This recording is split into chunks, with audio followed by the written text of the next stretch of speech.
Assalamualaikum warahmatullahi wabarakatuh. Alhamdulillah.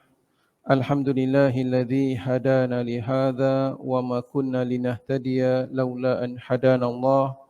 Wa asyhadu an la ilaha illallah wahdahu la syarikalah wa asyhadu anna Muhammadan abduhu wa rasuluh. Allahumma shalli ala Muhammad wa ala alihi wa ashabihi ajmain. Allahumma arinal haqqa haqqan warzuqna ittiba'ah wa arinal batila batilan warzuqna ijtinabah. Allahumma inna nas'alukal huda wat tuqa wal afafa wal ghina. La ilaha illa ant subhanaka inna kunna minadh zalimin. Rabbana zidna ilman nafi'a mubarakah. Wala haula wala quwwata illa billahil aliyyil azim. Alhamdulillah, hadirin dan hadirat yang dirahmati Allah. Pada pertemuan kita yang lalu, kita masih lagi bincangkan mengenai bab puasa. Dan hari ini insya-Allah kita meneruskan perbincangan kita.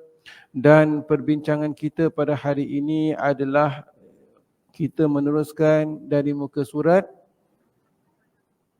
487 insya-Allah. Jadi kita meneruskan perbincangan kita di dalam bab puasa ini, di mana kita sedang bincangkan mengenai perkara-perkara yang dibolehkan ketika seseorang itu sedang berpuasa. Hadirin dan hadirat yang dirahmati Allah, pada pertemuan kita yang lalu kita telah mengambil beberapa perkara, walhamdulillah. Antara lain telah kita bincangkan bersama, sekiranya seseorang itu sedang berpuasa, nescaya dia dibolehkan melakukan sebahagian perkara yang ada di antara kita menyangka ianya membatalkan puasa, tetapi sebenarnya ianya tidak membatalkan puasa dan bahkan tidak merosakkan puasa kita. Pertemuan kita yang lalu telah kita bincangkan di dalam tajuk perkara-perkara yang dibolehkan ketika berpuasa, antara lain dari muka surat 483. Pertama, diperbolehkan menyiramkan air ke atas tubuhnya. Dia boleh mandi, dia boleh jirus badan, bahkan telah kita bincangkan dia juga boleh swimming, menyelam. Boleh mandi laut, mandi kolam. Kalau bagi sebahagian orang, mandi di laut atau di kolam itu adalah cara mereka mandi.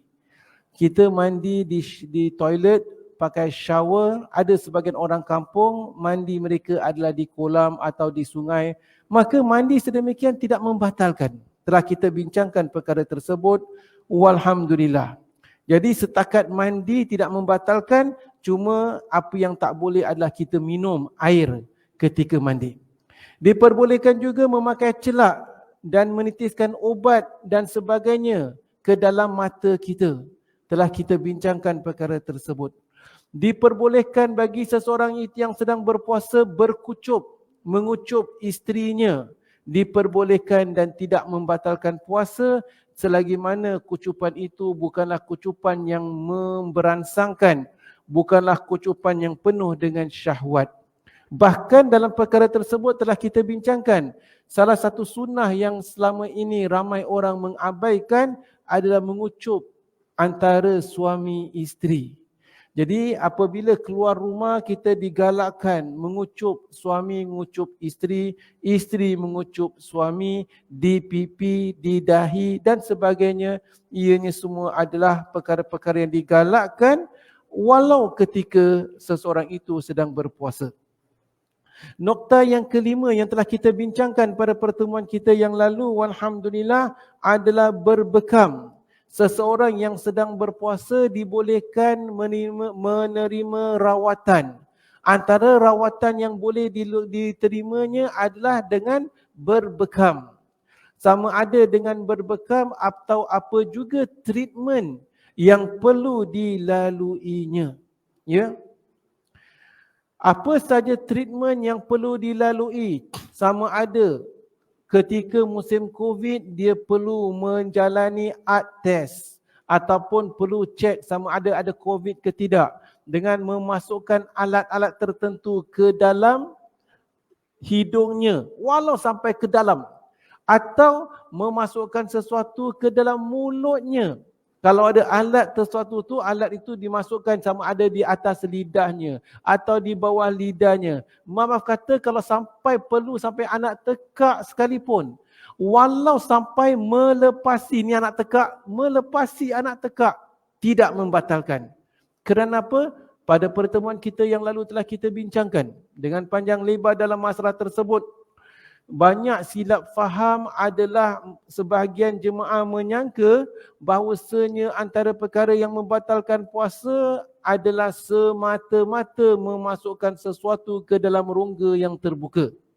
Memasukkan sesuatu ke dalam rongga terbuka telah kita bincangkan minggu yang lalu, tidak membatalkan puasa selagi mana benda tersebut tidak masuk ke dalam perut. Nescaya kalau kita memasukkan alat-alat treatment masuk ke dalam hidung, masuk ke dalam mulut, maaf kata ketika seseorang yang sedang berpuasa, kalau dia perlu melalui pap smear test sekalipun diperbolehkan. Doktor nak cek, maaf kata si wanita ini katakan dia ada fungus. Dah ada fungus, doktor nak ambil sesuatu daripada, maaf kata daripada rahim melalui kemaluannya, masuk menggunakan alat besi. Semua diperbolehkan, tidak membatalkan puasa. Seseorang yang sedang berpuasa, kemudian dia sakit perut, maaf kata lalu dia tidak dapat buang air besar. Lalu doktor pula gunakan sesuatu obat berbentuk buih, katakan, masuk ke dalam lubang duburnya, maaf kata, masuk ke dalam lubang duburnya, kemudian lepaskan, picit keluar buih-buihan tersebut. Tujuannya adalah untuk mengeluarkan najis. Dengan buih-buih itu lalu najis keluar. Batal tak? Tak batal. Tapi ustaz dia masukkan itu tak masuk ke dalam perut. Masukkan sesuatu ke dalam rongga terbuka itu tujuannya mengeluarkan najis, tidak mengenyangkan. Nescaya dapat kita memahami dalam masalah tersebut. Walhamdulillah.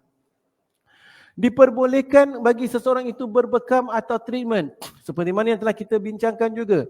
Bagi seseorang yang sedang berpuasa, kalau perlu menderma darah tidak membatalkan puasa. Selama ini ada yang memberikan atau menyangka tidak boleh menderma darah, bimbang-bimbang seseorang yang menderma darah, darahnya keluar daripada tubuh badan, apabila darah keluar daripada tubuh badan, dia akan lemah, akan mabuk.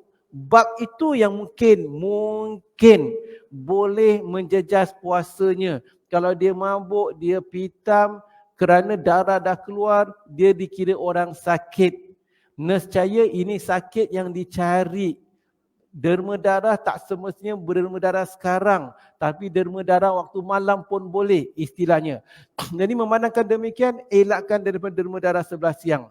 Akan tetapi, bagi seseorang, bagi dia kuat, kita dah bincangkan pada pertemuan kita yang lalu. Dia kuat dan derma darah satu botol ke satu beg tidak menjejas, maka dengan derma darah tadi juga tidak membatalkan puasa. Kerana dia bukan masukkan sesuatu. Masukkan sesuatu sahaja ada perbincangan ulama. Ini dia keluarkan, bukan masukkan. Alhamdulillah.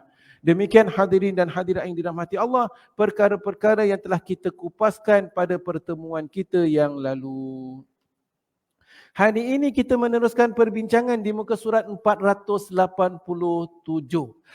Para jemaah yang dirahmati Allah, pihak masjid memberitahu saya bahawasanya nanti jam 11 akan ada jenazah yang akan disolatkan di masjid kita.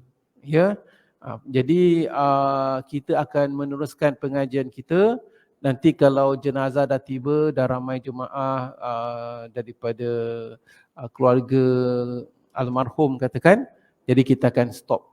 Kadang-kadang kalau mereka lewat jam 11 belum datang, kita teruskan pengajian kita seperti biasa. Kalau mereka datang awal katakan 10.50, jadi hari ini kita akan habiskan awal untuk memberi ruang kepada solat jenazah yang bakal didirikan. Barang siapa yang ada wuduk, nanti bolehlah tunaikan solat jenazah bersama-sama nanti insya-Allah. Baik. Yang mana? Suntikan yang mana? Nombor 4. Oh, miss.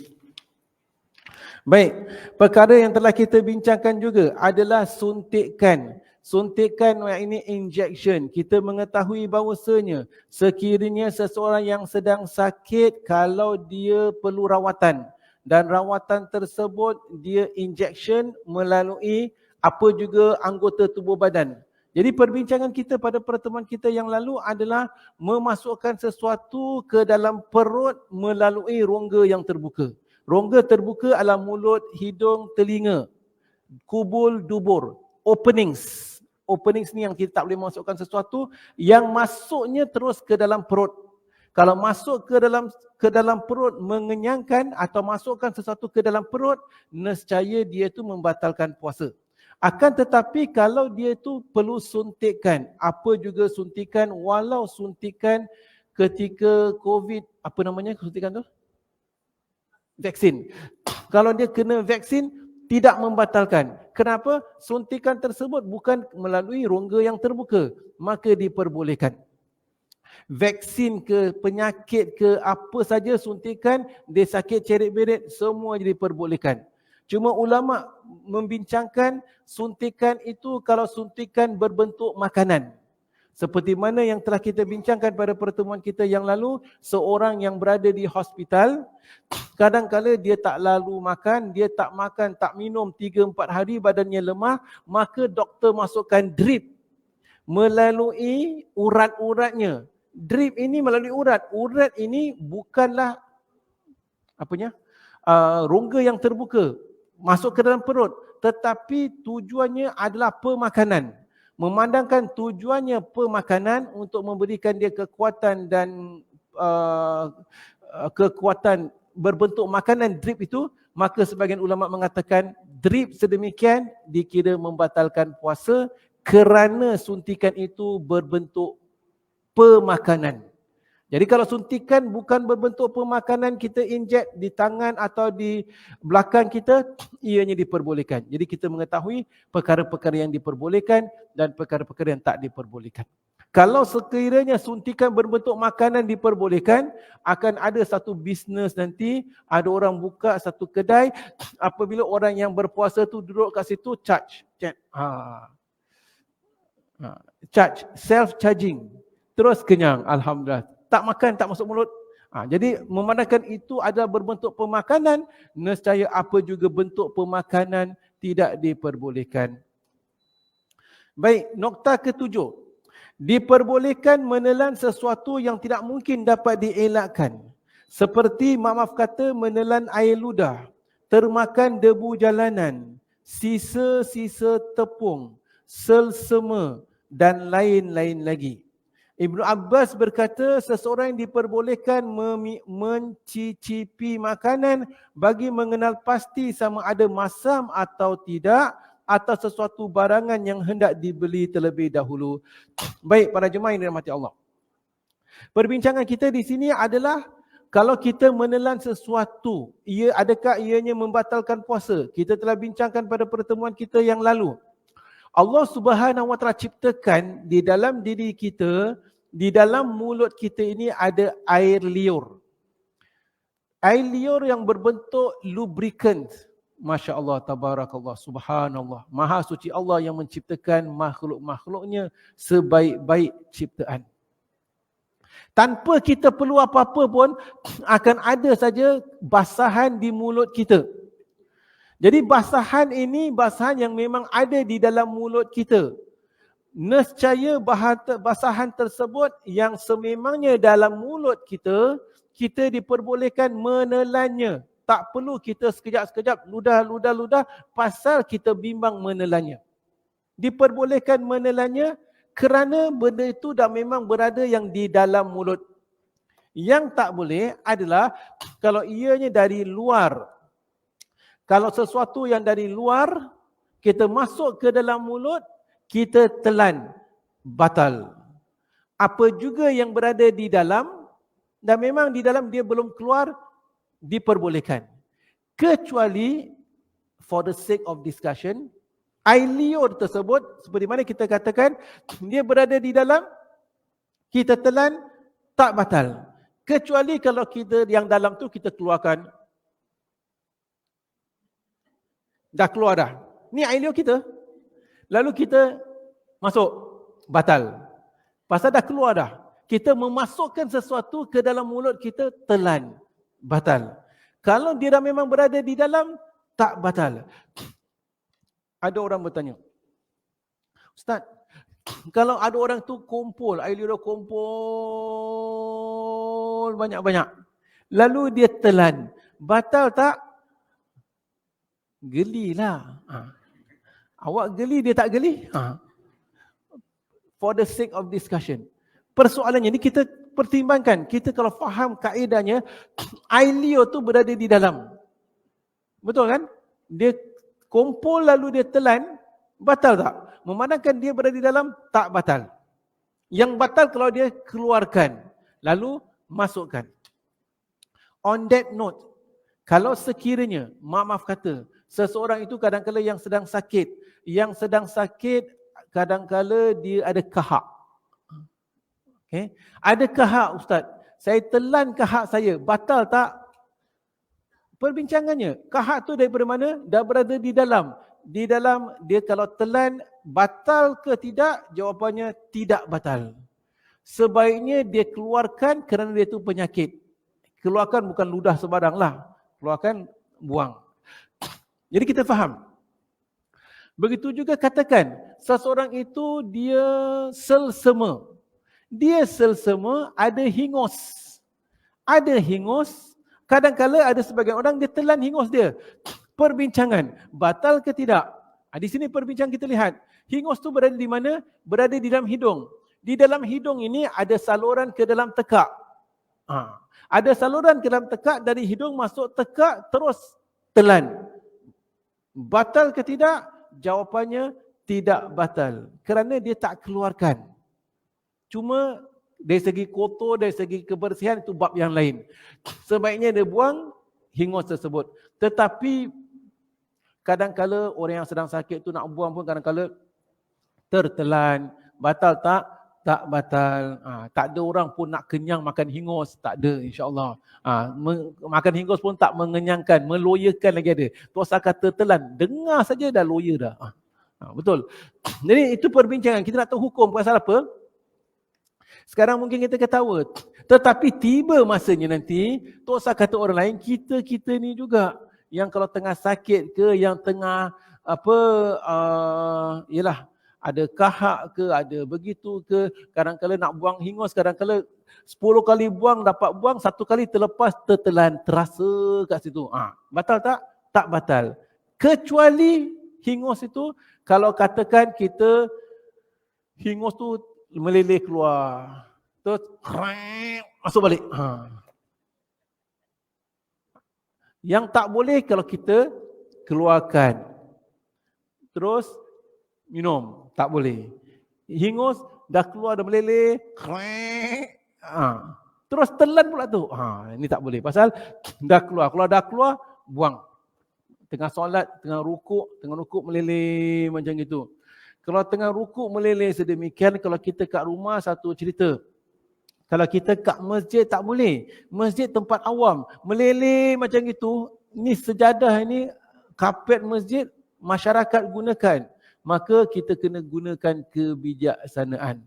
Jadi kalau perlu katakan letak tisu. Kalau perlu maaf kata tisu pun tak ada, lakilah katakan dia meleleh gitu, buka kopiah letak kat bawah, sujud atas kopiah. Dia biar jangan meleleh kena kopiah kita, jangan kena sejadah masjid. Contoh. Demikian para jemaah yang dirahmati Allah, perkara-perkara yang diperbolehkan dan yang tidak diperbolehkan.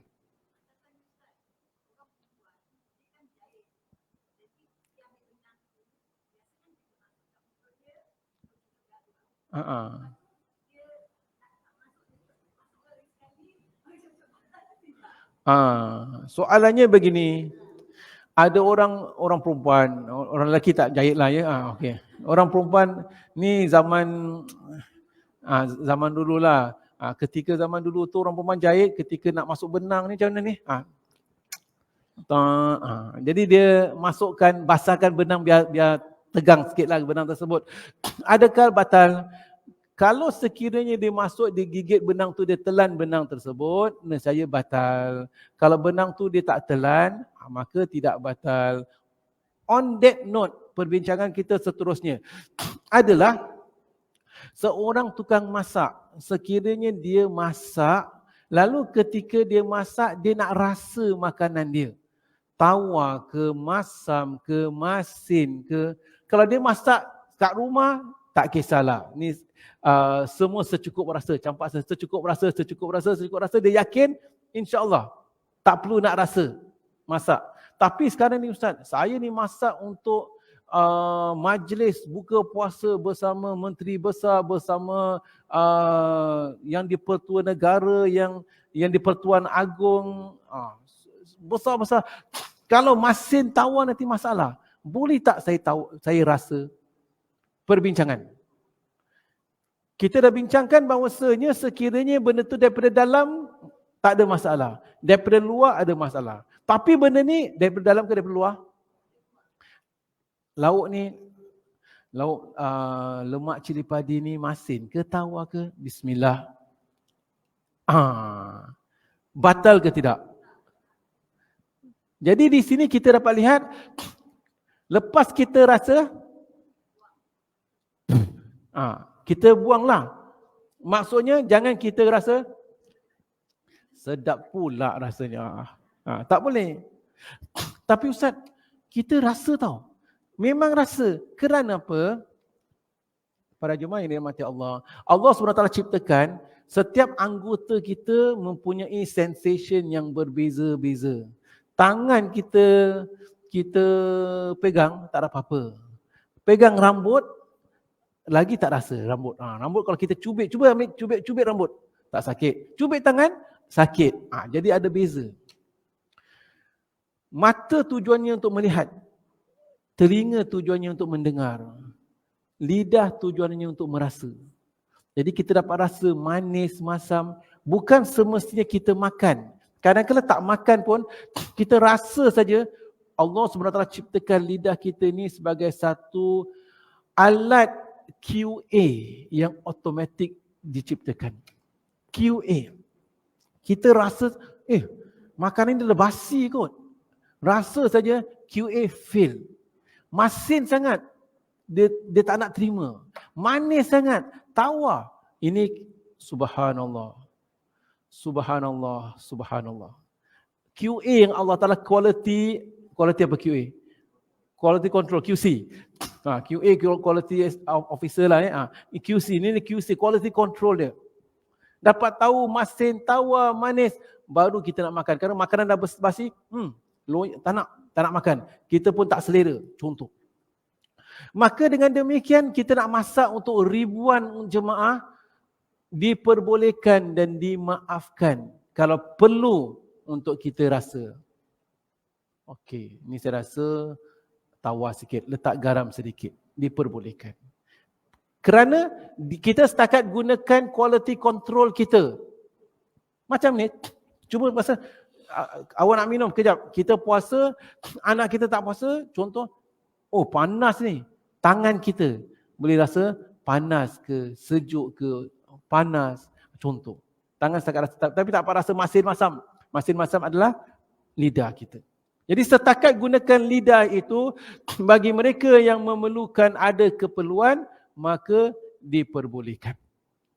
Itu yang disebutkan di sini, dan perkara itu dibenarkan, dan Ibnu Abbas menjelaskan, seseorang dibolehkan mencicipi. Mencicipi itu apa benda? Merasalah ya, taste. Makanan bagi mengenal pasti sama ada masam atau tidak, atau sesuatu barangan yang hendak dibeli terlebih dahulu kalau ada keperluan.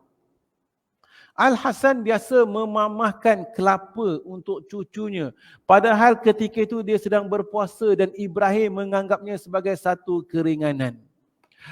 Kita ada anak kita, kita nak suap dia makan lah. Kalau suap dia makan, zaman sekarang ada sudu, tenyekkan, lenyekkan, alhamdulillah. Kadang-kadang bagi seorang bapa, anaknya nak makan benda ni keras. Kejap, dia nak makan apa, rambutan lah. Kita kopik pakai tangan, atau nak makan, kita gunakan tangan. Boleh.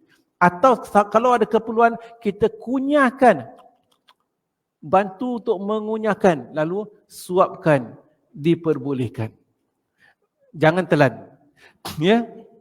Dah kunyah tu, cukup menggoda, berada di ambang. Kalau kita tengok, ya, tertelan batal. Tertelan batal. Kenapa tertelan batal?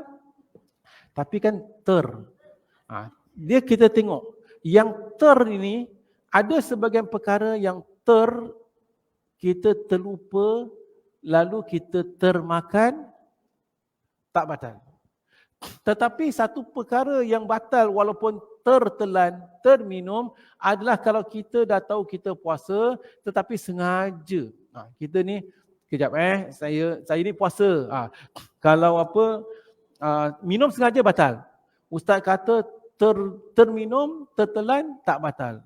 Tak sengaja kan. Kalau tak sengaja tak batal. Tapi dia ni dia buka botol ni, korang buka lah tak kena. Terus tiba-tiba terkena. Batal. Pasal awak sengaja melakukan apa juga perkara yang boleh menyebabkan batal. Termakan. Kalau kita tak terlupa termakan, okey. Tapi kita ambil begini, tak masuk, tak batal. Okay, termasuk batal lah. Jadi walaupun tak sengaja. Jadi kita tengok, kita tak boleh melakukan apa jua perkara yang apabila kita tahu risiko untuk tertelan atau terminum atau sebagainya memang ada. Baik. Al-Hasan biasa memamahkan, baik. Adapun memamah gula-gula getah atau maka dimakruhkan jika isinya tidak terpencar keluar. Antara ulama yang menganggapnya makruh adalah Asy-Sya'bi, An-Nakhai, Asy-Syafi'i, mazhab Hanafi dan mazhab Hambali. Kenapa dikatakan makruh? Kerana ada kemungkinan. Yang tadi mama tu, memamah atau bites. Makruh. Kenapa makruh? Pasal dia punya possibility untuk tertelan tu ada. Tetapi kalau ada keperluan, dia makruh lah. Sebaiknya jangan buat. Kalau boleh gunakan sudu, tenyeh atau sebagainya. Tapi tak ada benda yang lain, terpaksa kita kunyahkan untuk anak kecil tadi, maka ia makruh.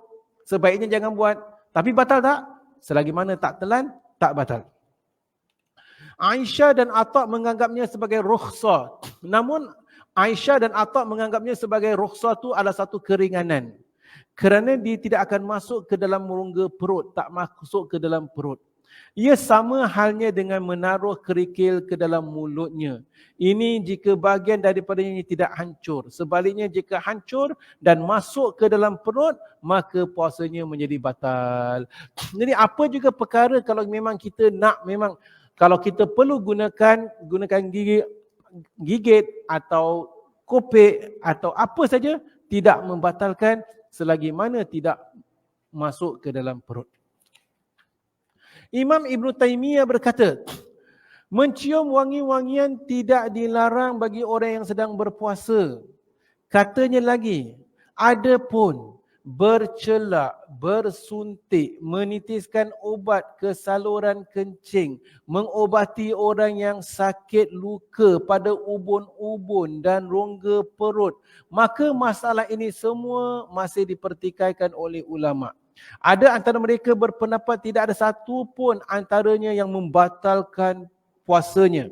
Ada pula yang mengatakan bahawa semua itu membatalkannya kecuali bercelak. Ada juga yang berpendapat membatalkan kecuali menitiskan obat. Dan ada pula yang mengatakan batal kecuali bercelak dan menitiskan obat. Dan sebagainya lah. Ada kata batal, ada kata tidak. Tetapi ketahuilah kaedah yang mudah saya berikan, masuk perut ke tidak? Tak masuk perut, tak batal. Tak batal bukan berarti kita boleh asyik buat. Tak batal bukan berarti kita pergi bazar rasa. Bukan. Ya, tak ada keperluan jangan buat. Maksudnya kalau ada keperluan, maka bercelak tadi semua obat dan sebagainya tidak membatalkan. Kemudian ulas Al-Imam Ibn Taymiyah lagi. Ketika menyokong pendapat pertama yang mengatakan tidak batal. Pendapat yang lebih kuat, ketahuilah adalah tidak ada satu pun antara kesemua itu yang membatalkan puasa. Sebab berpuasa termasuk ajaran Islam yang perlu diketahui oleh orang yang terpelajar ataupun masyarakat awam. Jadi nescaya bercelak, bersuntik, menitiskan, memakai obat semua tidak membatalkan puasa. Sekiranya perkara-perkara ini termasuk sesuatu yang diharamkan oleh Allah dan Rasulnya dalam berpuasa sehingga membatalkan puasa, tentulah dia telah pun dijelaskan oleh Rasulullah SAW. Kalau itu perkara membatalkan, Nabi pasti akan terangkan. Penjelasan itu tentulah akan diketahui oleh para sahabat yang akan mereka sampaikan kepada seluruh ummah. Sebagai halnya syariat-syariat yang lain. Oleh kerana tiada seorang ulama pun yang mengkhabarkan, memberitahu, menceritakan perkara tersebut melalui riwayat-riwayat daripada Nabi SAW, sama ada berupa hadis sahih atau daripada hadis dhaif sekalipun, musnad atau mursal sampai kepada Nabi atau terputus, tapi semuanya tak ada, maka jelaslah bahawasanya tidak satu pun dari perkara itu yang dilarang di dalam ajaran Islam. Maka perkara-perkara itu kalau tak boleh, Nabi telah pun menerangkannya. Kata beliau lagi, hukum yang berkaitan dengan seluruh umat mesti diterangkan oleh Rasulullah SAW secara meluas dan merata, dan kemudian disebarluaskan pula kepada segenap ummah. Jadi beliau mengatakan, banyak perkara-perkara yang pelik-pelik yang dikatakan oleh sebahagian golongan itu sebenarnya tidak batal. Ingat tak lagi dulu waktu kecil-kecil dulu, waktu sekolah. Kita ambil ada rubber eraser, cium bau eraser, batal. Kan? Terus jatuh, luka darah, oh batal. Itu bulan zaman budak-budak lah. Ya. Jadi sebenarnya kalau nak cium wangi ke, semuanya dimaafkan, tidak membatalkan puasa kita. Jatuh, luka, darah, tidak batal puasa kita. Sebagaimana sedia maklum bahawasanya bercelak dan seumpamanya itu merupakan amalan yang meluas di kalangan masyarakat di zaman Nabi SAW. Seperti halnya memakai minyak rambut, mandi, memakai wangi-wangian, asap kayu, gaharu dan lain-lain. Jadi memang budaya orang Arab suka pakai asap-asap gaharu. Bau wangi saja, baju dia kenakan. Jadi ini semua adalah wangi-wangian. Maka tidak membatalkan. Jika kesemua ini termasuk sesuatu yang membatalkan puasa, tentulah akan diterangkan oleh Nabi SAW.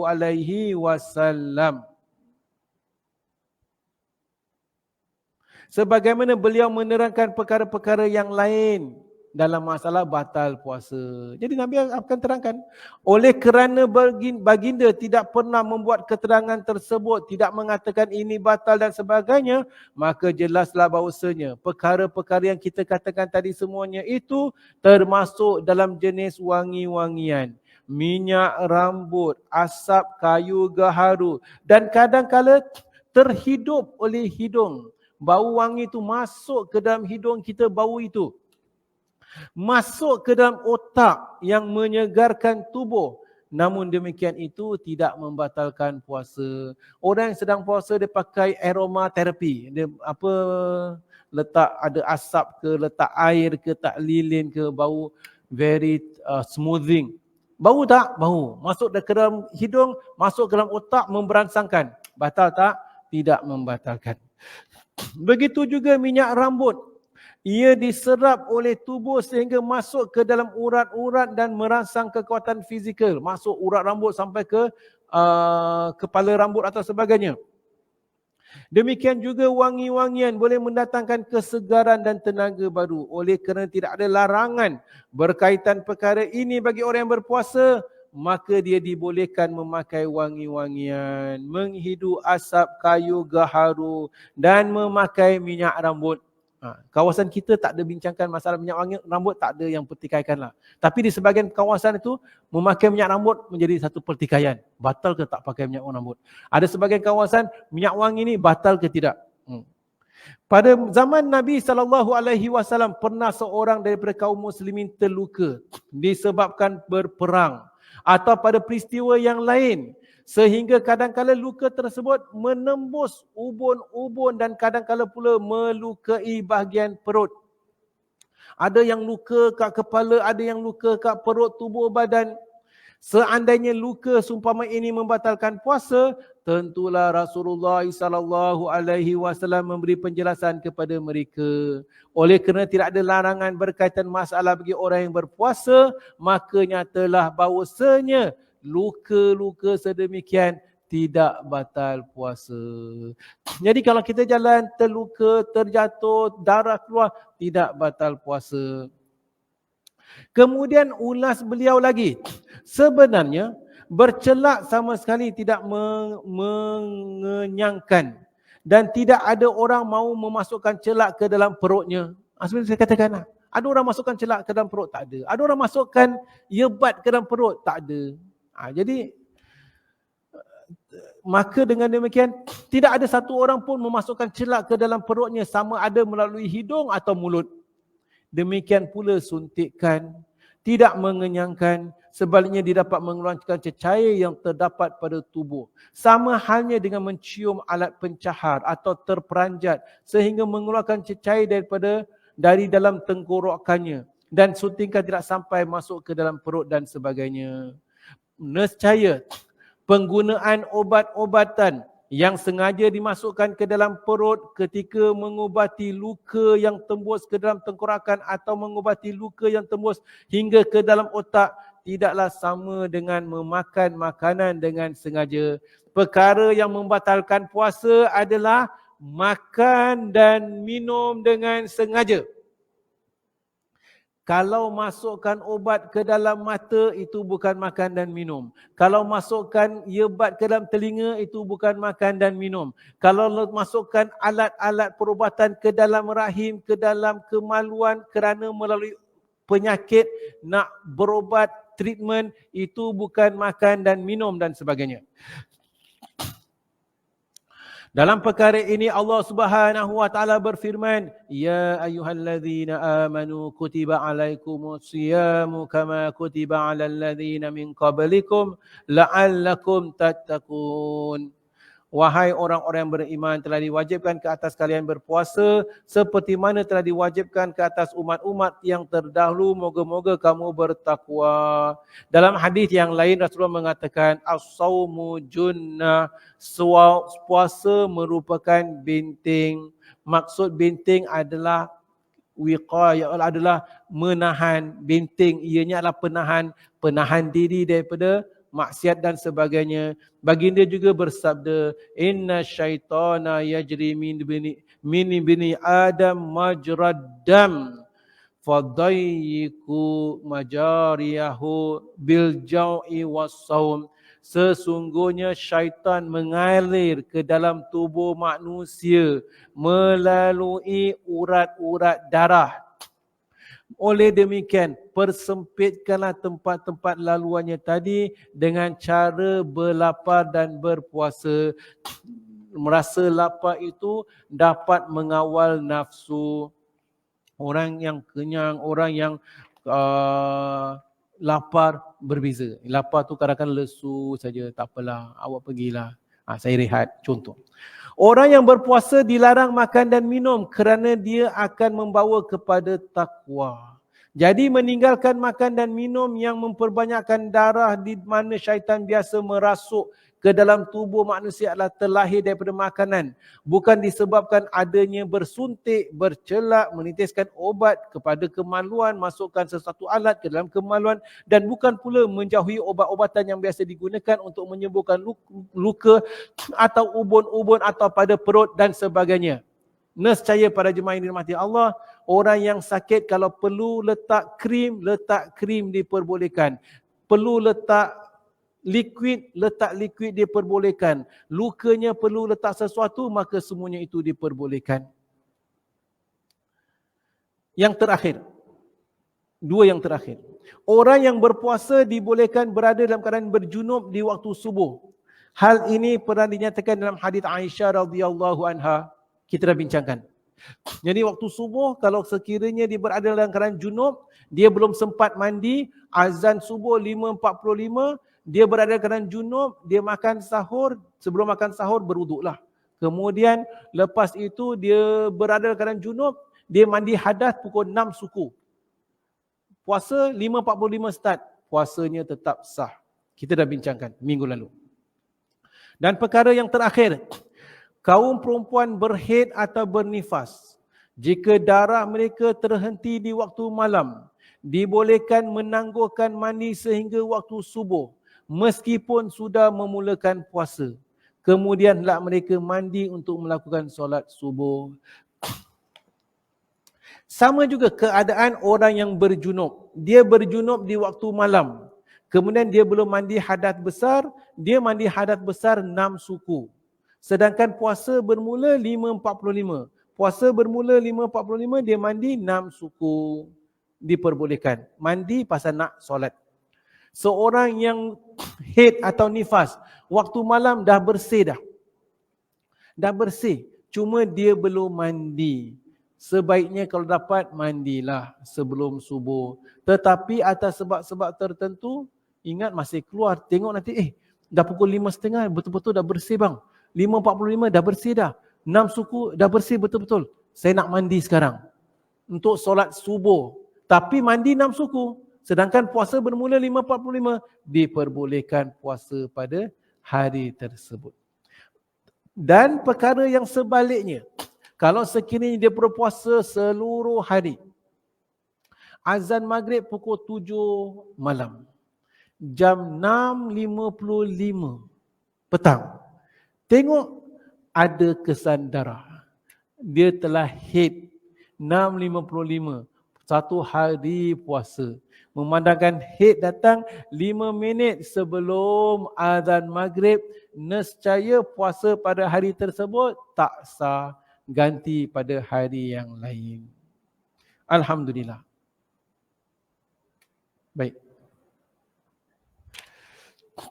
Memandangkan masa, saya rasa kita beri peluang kerana jemaah telah datang. Mereka ingin menunaikan solat jenazah sebentar lagi. Jadi kita hentikan kuliah kita untuk hari ini di sini. InsyaAllah pada pertemuan akan datang, kita akan bincangkan pula perkara-perkara yang membatalkan puasa. Sebelum ini kita bincangkan perkara-perkara yang tak batalkan puasa. Jadi apakah perkara-perkara yang membatalkan puasa? InsyaAllah kita akan kupaskan pada pertemuan akan datang insyaAllah. Wallahu a'lam bishawab. Alhamdulillah para jemaah, memandangkan masa kita henti di sini.